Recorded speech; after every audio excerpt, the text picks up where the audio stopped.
From behind the frosted glass partition, Trenton's voice cut through. "Is there a problem?" He'd noticed the commotion. Or rather, he'd noticed that a woman in a janitor's uniform was taking up time at the customer service desk during morning rush. This was the kind of inefficiency that annoyed him. Not because he was cruel, but because in his world, time was money and distractions were expensive. Jessica explained quickly, "This card is very old. Won't scan. I think it might need archive access." Trenton glanced at Camila. His expression shifted from curiosity to barely concealed amusement. A 70-year-old janitor with a 30-year-old bank card? This was absurd. Surreal. The kind of thing that would be a funny story at happy hour tonight. "Send her over," he said, waving his hand dismissively. "I'll handle it."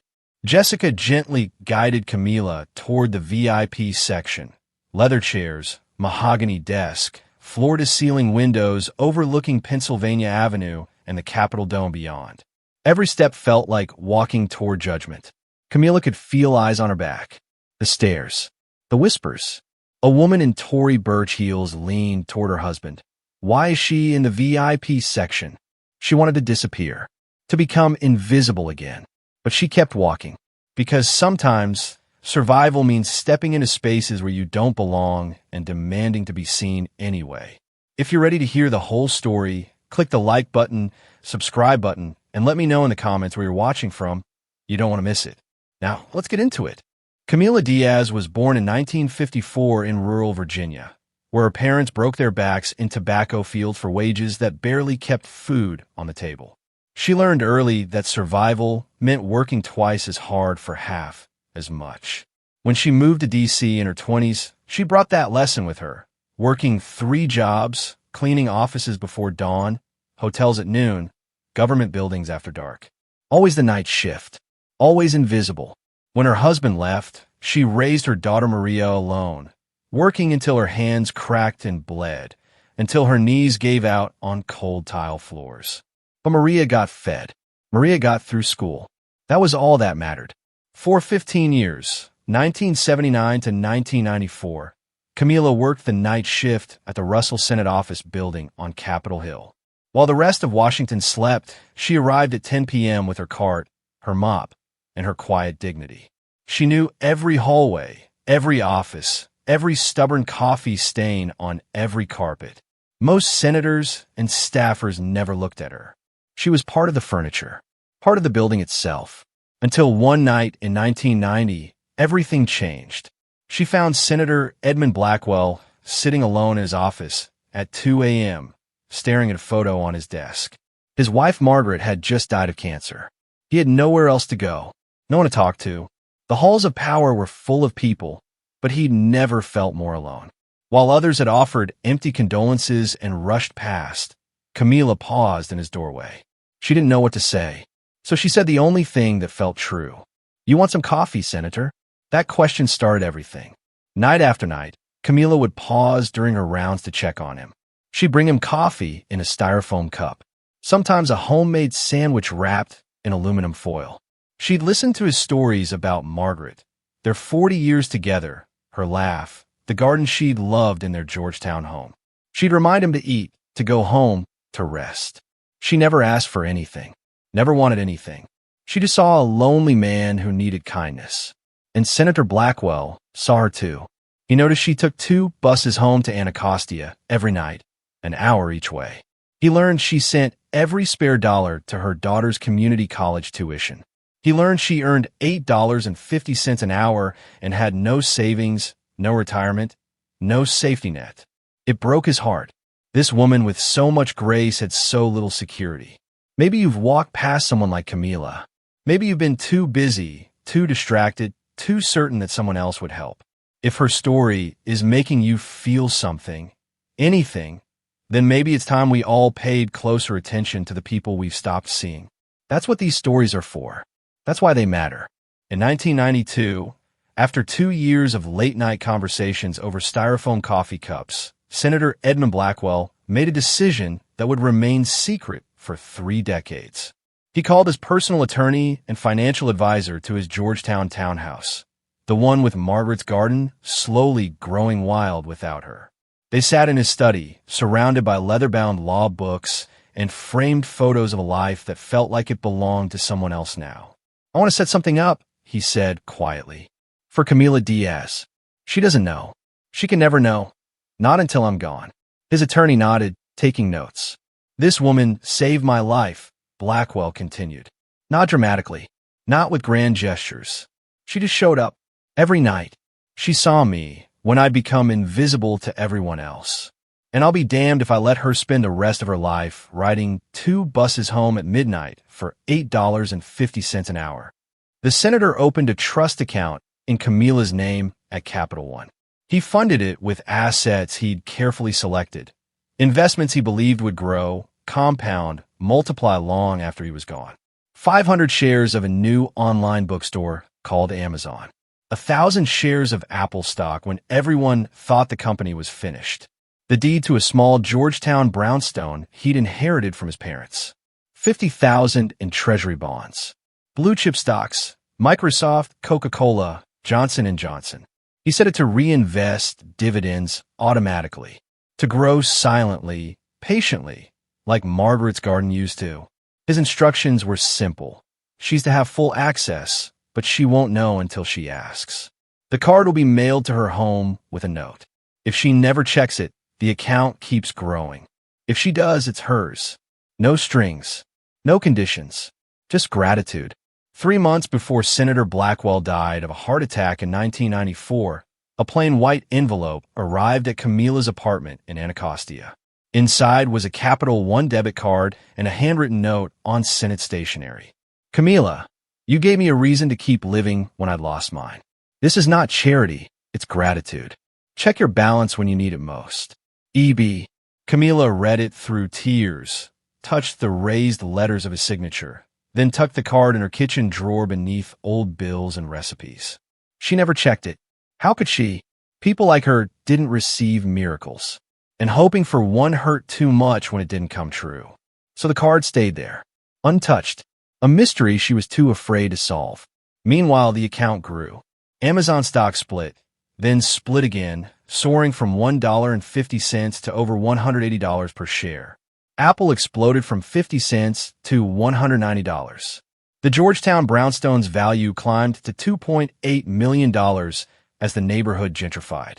Compound interest worked its silent, patient magic, doubling, tripling, multiplying in the darkness. By 2024, the account held over $43 million. And Camila kept cleaning floors, taking a bus, sending money to her daughter Maria, helping with her grandkids' school supplies, living in the same small apartment where the radiator clanked and the window overlooked a parking lot. The card stayed in the drawer, gathering dust alongside expired coupons and her daughter's old report cards. Until this morning, Maria's voice on the phone, thick with exhaustion. "Mama, they're raising the rent again. I don't know if we can stay. And Sophia's surgery, insurance won't cover it. I don't know what to do." Camila opened the kitchen drawer with shaking hands, pulled out the faded card.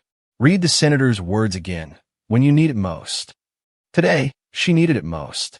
So she rode the metro to Metro Center, climbed the stairs on aching knees, and walked in a Capital One bank on Pennsylvania Avenue, to finally ask the question she'd been too afraid to ask for 30 years.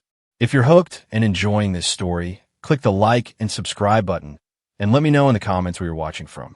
Camila stepped off the metro at Metro Center Station, gripping the handrail as she climbed the stairs slowly. Her knees ached. 70 years of standing, bending, lifting had left their mark in cartilage worn thin and joints that clicked with every step. She emerged onto the street where autumn sunlight painted Pennsylvania Avenue gold, the White House gates visible in the distance like a postcard of power she'd never touch. The Capital One building loomed ahead. Glass, steel, money made visible. The revolving door felt heavier than it should, or maybe her arms were just tired. She pushed through into air conditioning that hit her like a wall, too cold, too clean, scented with something between leather and ambition. Marble floors gleamed under recessed lighting, polished to a mirror shine. Digital screens flashed above the teller stations. Dow Jones plus 240, NASDAQ plus 1.2%. S&P 500 hits record high. Everyone moved with confidence, purpose, entitlement. And then there was Camila. A young woman in a Burberry trench coat glanced at her, then quickly away, the practiced look of someone pretending not to see. A man in a pinstripe suit clutched his briefcase tighter as she passed. Behind the counter, two tellers whispered, their eyes flicking toward her like she was a puzzle that didn't fit. Near the entrance, a security guard watched her closely, his hand drifting toward the radio clipped to his belt. Camila's heart hammered against her ribs. She didn't belong here. She knew it. They knew it. Every eye felt like a judgment. What is she doing here? Her uniform, her faded navy uniform with Camila stitched in loose thread, suddenly felt like a costume. A scarlet letter, a mark of shame that announced to everyone exactly what she was. Invisible labor. The help. She almost turned around, almost left. But then she thought of her daughter's voice this morning, breaking on the phone. She thought of her granddaughter Sophia, 8 years old, who needed surgery. She thought of 30 years of wondering if Senator Blackwell's card had ever meant anything at all. She stayed. Each step toward the customer service desk felt like a mile.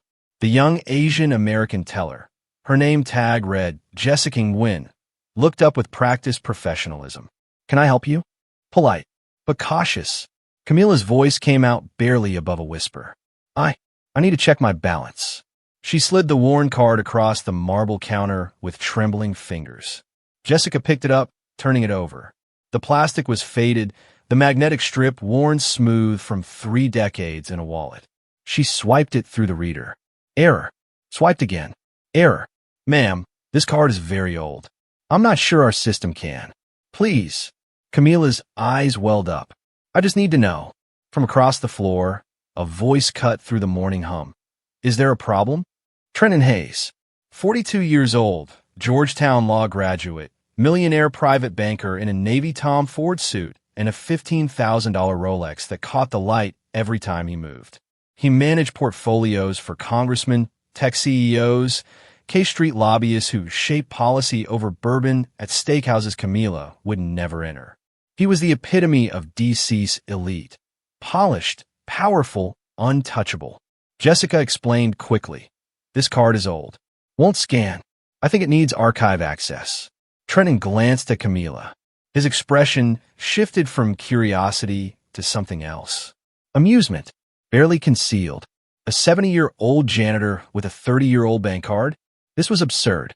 "Send her over," he said, waving his hand dismissively. "I'll handle it." Jessica gently guided Camila toward the VIP section. Leather chairs, mahogany desk, floor-to-ceiling windows overlooking Pennsylvania Avenue and the Capitol Dome beyond. Camila felt every eye on her back. She was walking toward a man who had never known what it was like to be invisible. As Camila approached, Trenton Hayes leaned back in his $3,000 Herman Miller chair, the kind ergonomically designed for men who spent 12-hour days managing other people's fortunes. He'd seen it all in D.C. Lobbyists pitching infrastructure deals over expense account lunches, senators' sons looking for seed funding, tech moguls shopping for tax shelters. But a 70-year-old janitor checking a bank balance? This was new. His junior associate, Brandon Chun, glanced up from his laptop, confused. His expression asked the question out loud. "What is happening right now?" "Have a seat," Trenton said, gesturing to the leather chair across from him. His tone was technically polite, but there was an edge to it, the way someone sounds when they're humoring a child who's wandered into the wrong room. Camila sat, perched on the very edge of the seat like she might need to run. Her calloused hands clutched the faded card against her chest. "I just want to see my balance," she said quietly. She slid the card across the mahogany desk with trembling fingers. Trenton picked it up, turning it over slowly, examining it the way someone might study a museum artifact. The plastic was sun-faded, the edges worn soft, the magnetic strip scratched, nearly smooth. "This is old," he said, raising an eyebrow. "Where'd you get this?" "A friend gave it to me. Long time ago. And you've never checked it?" His tone carried disbelief. "Who holds a bank card for 30 years without checking it?" "No, sir." Trenton exchanged a glance with Brandon, both men suppressing smiles. This was absurd, surreal, even. A janitor with a bank card from the Clinton administration probably had $50 in there. Maybe 100 if she'd been really disciplined about saving. All right, Trenton said, sliding the card toward his computer with the resigned patience of someone doing a favor they don't want to do. Let's see what we've got. As he booted up the archive system, the one that accessed old accounts, dormant files, things that hadn't been touched in decades, he made small talk. But it was the kind of small talk that felt like condescension wrapped in politeness. So, you work around here? I clean buildings. Offices mostly. That's nice. He wasn't listening. His eyes were already on the screen, his mind already moving to his 2 p.m. meeting with the senator's chief of staff. Brandon's phone buzzed. He checked it, scrolling through texts, barely paying attention. Around the VIP section, other bank employees had noticed. Some watched with curiosity, what's going on over there, while others looked on with pity. A few wealthy clients glanced over, visibly annoyed at the distraction. One woman in a Chanel suit leaned toward her husband and whispered, just loud enough for Camila to hear, "Why is that woman in the VIP section?" Camila felt her face burn. Her hands trembled in her lap. Trenton inserted the card into the reader. The system loaded slowly because the card was so old the machine struggled to recognize it. He sighed quietly, glancing at his Rolex. This was a waste of time. A funny story he'd tell at happy hour tonight at the Hamilton. You won't believe what happened today. Some janitor came in with a car from the 90s, thought she had money. If you've ever been underestimated, overlooked, or judged before anyone knew your story, you know how Camila feels right now. If you've ever been the one doing the judging, maybe this is the moment to reconsider. These stories exist because the world needs reminding. Everyone deserves to be seen. Don't let this be just another video you scroll past. The system beeped. Account information began populating the screen, and everything changed. If you're hooked and enjoying this story, click the like and subscribe button, and let me know in the comments where you're watching from. Trenton's eyes landed on the balance. His smirk froze mid-expression, like someone had hit pause on his face. The number on the screen didn't compute. Didn't make sense. Couldn't be real. $43,847,392.17. He blinked. Once. Twice. Surely this was a glitch. A system error. Some kind of decimal point mistake. He leaned forward, squinting at the glowing digits, as if staring harder might rearrange them into something believable. The number didn't change. His mouth went dry. "Boss." Brandon's voice cut through the silence. He noticed Trenton's face had gone pale, bloodless. He stood, walked around the desk to look at the screen. When he saw it, he gasped audibly, sharply. "Holy!" His voice trailed off into stunned silence. The hum of the bank seemed to fade. Everything went quiet except for the soft whir of the ventilation system. Across the floor, Jessica was watching. She saw Trenton's expression shift from amusement to shock, and her stomach dropped. Other employees sensed something was happening. Heads turned. Conversations stopped mid-sentence. Trenton's mind raced. This can't be real. This woman, this janitor in a faded uniform, has more than most of my clients. He managed portfolios for people worth 10 million, 20 million. Congressmen, lobbyists, tech executives. She had 43 million. More than some sitting senators he served.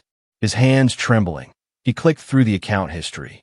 The details flooded in, each one more impossible than the last.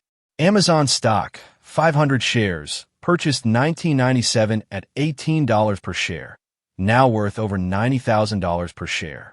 $45 million from Amazon alone. Apple stock, 1,000 shares, purchased 1995 at 50 cents per share, now worth $190 per share. Another $190,000. Georgetown property deed, valued at $2.8 million. Treasury bonds. Blue chip stocks. Microsoft, Coca-Cola, Johnson & Johnson. Compound interest working its silent, exponential magic for 30 years. The account had been growing, untouched, compounding in the darkness while Camila rode buses home to Anacostia. At the bottom of the account file, there was a digitized letter. Trenton clicked it open, his hands shaking now. It was dated April 15th, 1994. Handwritten on Senate stationery, then scanned into the system. His voice cracked as he read it aloud. To Camila, who taught a broken man that kindness costs nothing but means everything. This is not charity, it's gratitude. You gave me a reason to smile in my darkest year. Now I give you security for all your years to come. May you never worry again. Senator Edmund Blackwell. By the end, Trenton's hands were trembling. Brandon stood frozen, silent, staring at the screen like it might disappear. Jessica had walked closer, tears streaming down her face. Camila didn't understand the numbers. She couldn't read the screen from where she sat. She only knew that Trenton looked different now. Less amused, more human, almost humbled. Trenton rose from his chair, slowly, carefully, like he was afraid sudden movement might shatter the moment. He was no longer looking down at her. He was looking at her with something he hadn't felt in years. Genuine respect. Ma'am. Trenton's voice was different now. Softer, uncertain, stripped of its polished confidence. Mrs. Diaz, I need to get my manager. Right away. Camila's heart sank. She thought she'd done something wrong. Broken some rule she didn't know existed. Did I do something wrong? No. Trenton said quickly, urgently. No, ma'am. Not at all. Within seconds, branch manager Patricia Thornton arrived, a black woman in her 50s with 25 years of banking experience etched into the calm authority of her presence. She rushed over, thinking there was a security issue, a system breach, something requiring immediate intervention. What's going on? Trenton just pointed at the screen. He couldn't speak, couldn't find words. Patricia looked at the screen. Her practiced professionalism, honed over decades of handling crises, managing difficult clients, navigating the careful politics of high-stakes finance, shattered instantly. Oh my God, she whispered.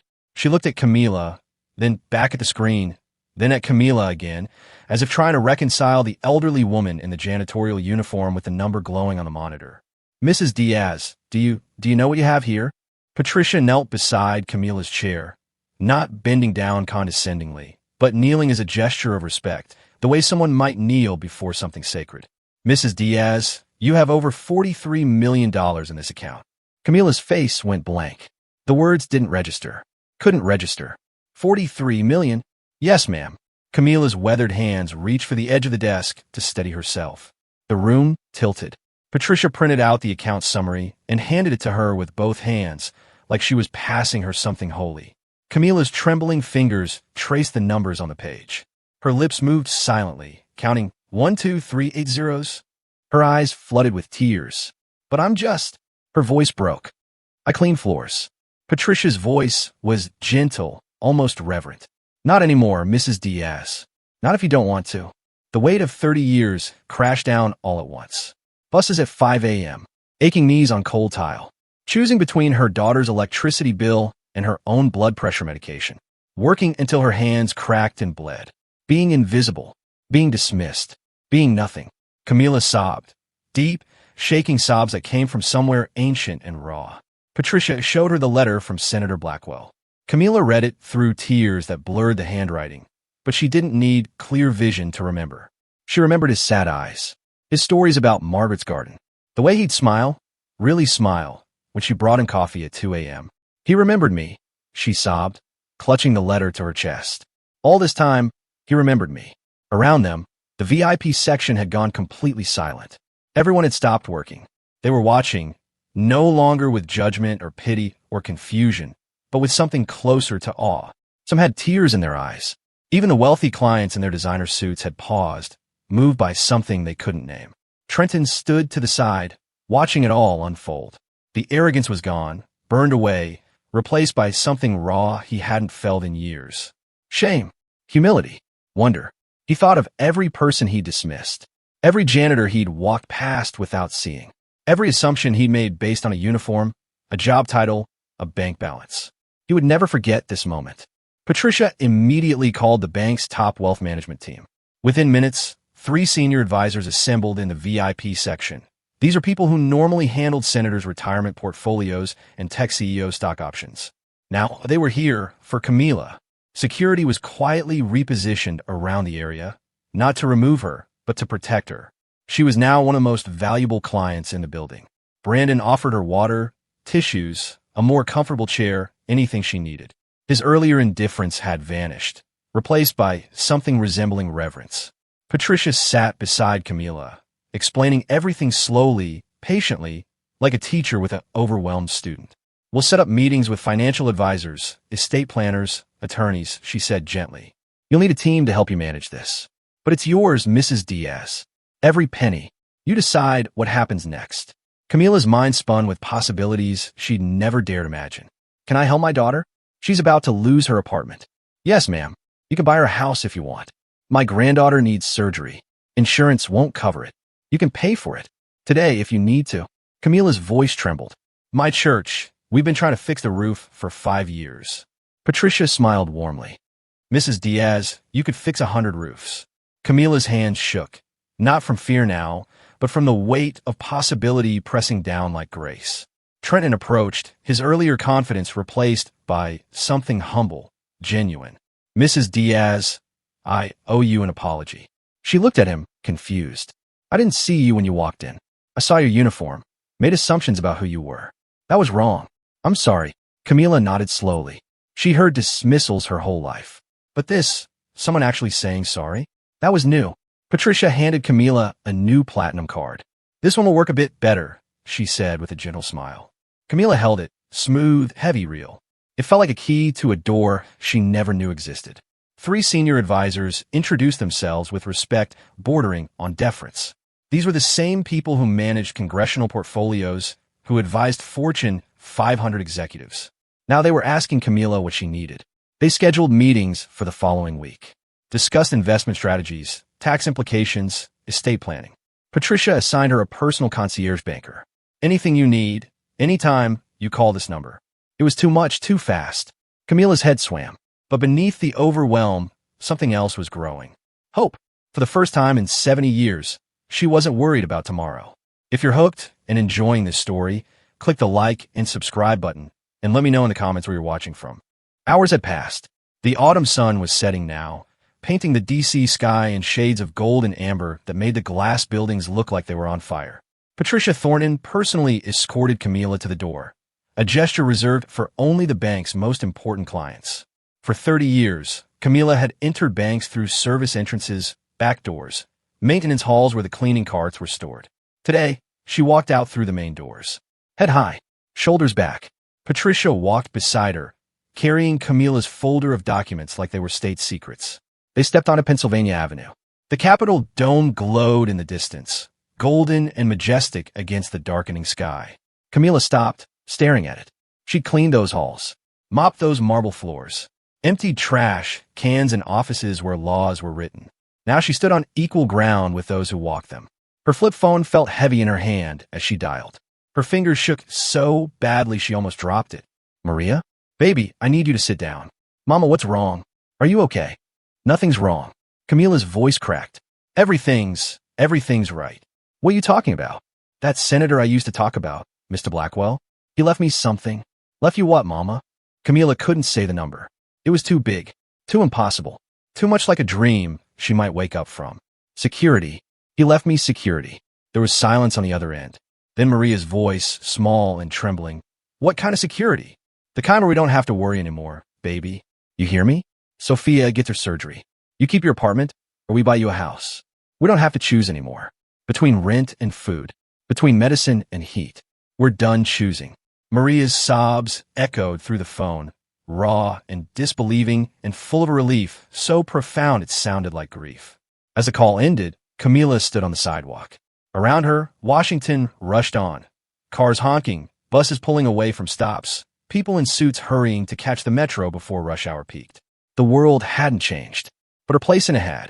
She thought about Senator Edmund Blackwell, a lonely man drowning in grief who saw her when everyone else looked right through her. She thought about kindness, the coffee she'd made at 2 a.m., the conversations about Margaret's garden, the simple act of caring about another human being. She'd given those things freely, never expecting anything in return, never keeping score, never calculating the value of compassion. And somehow, impossibly, it had all come back to her, 1,000,000 times over. She wasn't thinking about yachts or mansions or the kind of wealth that appeared in Forbes magazines. She was thinking about her granddaughter Sophia's smile after surgery. Her daughter Maria's face when she realized she didn't have to move again, didn't have to uproot her kids, didn't have to lie awake calculating impossible math. She was thinking about the church roof that had leaked for 5 years. The scholarship fund she might create for kids in Anacostia who cleaned floors like she had, who rode 2 buses to underpaid jobs, who never imagined anything different was possible. Camila's story ends here, but yours doesn't. Somewhere in your life, there's someone invisible, someone you walk past, someone whose name you don't know, someone who makes your world work while you barely notice. What if you saw them? Really saw them? What if your small act of kindness was the one that changed everything? These stories don't go viral because they're entertaining. They go viral because they're true. And truth only spreads when people like you decide it matters. That's why we're here. Camila turned away from the capital. She walked toward the metro station, her steps slower now, steadier. But this time, she wasn't rushing to catch the last bus home. She wasn't worried about getting to her next shift. She wasn't calculating how many hours until she could sleep. She was walking toward a future she never thought possible. And in her pocket, folded carefully, she carried Senator Blackwell's letter. A reminder that kindness never dies. It multiplies. The world could be cruel. The world could be cold. But sometimes, hidden in the most unexpected places, there were gifts left behind by those who saw us, really saw us. And those gifts had the power to change everything. Generic video comment pin. What will you rate this story from? And what part of the world are you watching from? Comment your country below. Let's build a global community rooted in kindness and second chances. If this story moved you, don't forget to subscribe and share it with your friends. Your support brings us closer to our 1K subscriber milestone and inspires us to keep creating more emotional stories of resilience, healing, and Black excellence. Thank you for being part of our journey. Your presence matters more than you know.